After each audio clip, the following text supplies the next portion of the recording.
Let's discuss about menstrual cycle. The word mensum means month.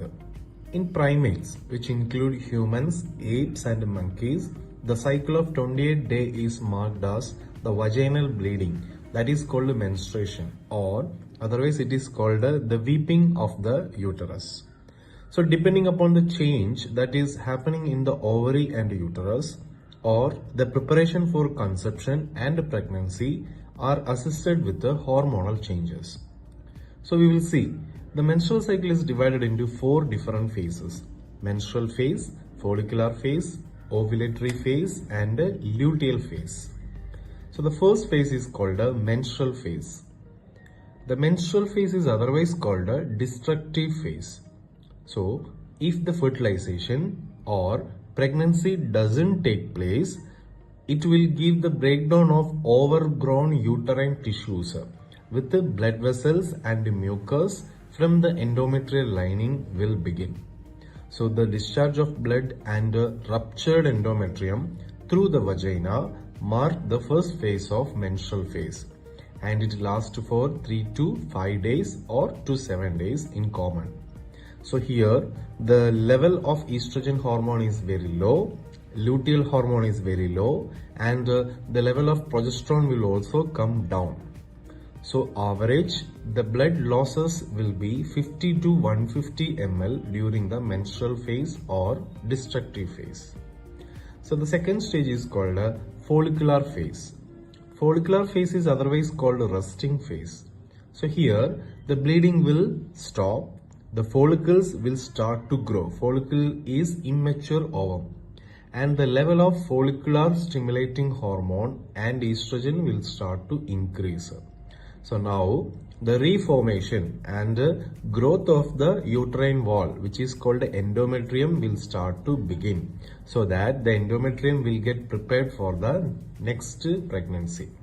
The follicular phase is also called a proliferative phase, which will last for 7 to 8 days, in which the follicle will get matured and form into an ovum. The next stage is called a ovulatory phase. So by the end of the 13th day, one of the matured follicle which underwent the follicular phases undergo ovulation. So ovulation means it is a production of ovum from the ovary. So now the hormonal level, estrogen is at highest peak, which is responded to as estrous phase or estrous cycle. So the last stage is called a luteal phase. Luteal phase is otherwise called a secretory phase. So after the ovulation on the 14th day, the next menstruation, it is the longest phase, which is about 13 days. So if the ovum is not fertilized, this luteal phase will get started. So the ruptured or the broken follicle will undergo the influence of the luteinizing hormone and to develop a corpus luteum to secrete the hormone called progesterone. So after 2-3 days, the estrogen level will rises again, it will increase, and a high level of estrogen and progesterone during this period inhibit the production of follicle stimulating hormone. So the maturation of the follicle or the ovum will get stops. So now the menstrual cycle suspended. Some other terms we are using in the menstrual cycle is called menopause.